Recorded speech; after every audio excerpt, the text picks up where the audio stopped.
Built in 1904, the single-room Long Point Schoolhouse was a center for education during the Jim Crow era. Today, the delicate remnants of the 119-year-old building has been moved to a new home for a new purpose.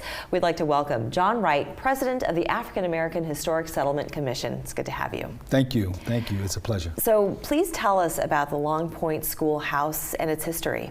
Well, the history of the school, again, you mentioned in 1904. Just when you think of history, we have to think what ultimately hurdles and challenges that they had in 1904 to create an educational institution. So that history in itself is probably what was not well kept, simply because it was just not typical. It was not traditional for a group of slaves or former slaves to be creating their own educational institution. So a lot of the history of it has been lost and never recorded, but the significance of it being built in 1904 and material from the structure from the 1800s made us realize that we had a historical site without touching it. We didn't have to do anything to it. It was already historic. So now we just needed to tweak it a little bit. Who were the students that attended that school? There is about 17, 18 roughly students that are still in that community that attended that school. In fact, I'll tell you what's extremely unique is that the gentleman that is the general contractor on the school and the gentleman that's done all the brickwork on the school, they both attended that school. Oh my goodness. So it's amazing to think that they're restoring and preserving their school. Yes. The school that they went to.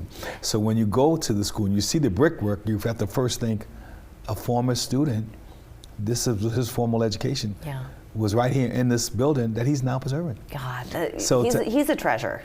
These people are treasures. Exactly. They're a treasure for me to have. Yes, exactly. Simply because they know far more history than I do.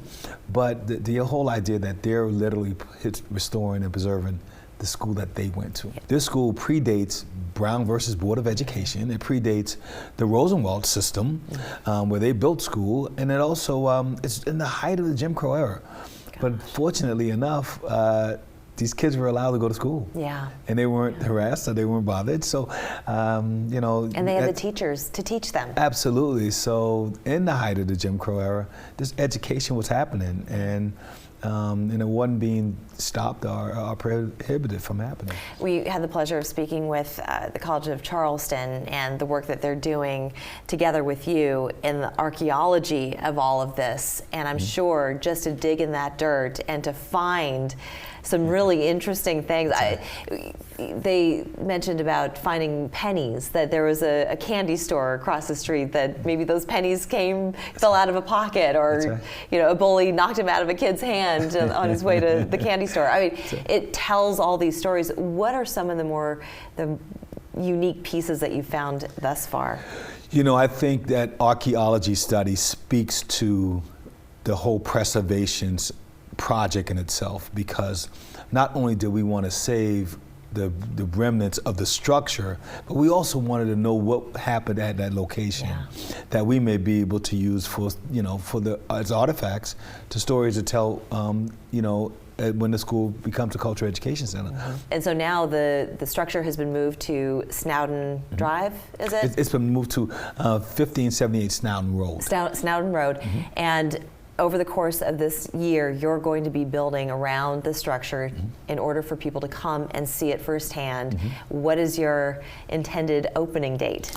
Well, 2024 is going to be out there. We're going to have it ready by 2024. Okay. So the pressure's on us now that I've said that. And but 2024 we think is reasonable, simply because when we moved it in 2021, we had a 3-year plan before we would we'd be ready to have it, the school restored and ready for public use. Exactly. And such a delicate thing to have to move to. So absolutely, absolutely. Wonderful. So the whole concept was trying to save as much of the original the original integrity of the school. Of course, we're going to keep our eye on 2024, John. Absolutely. Thank you so much for joining us. Thank you. We're back after this.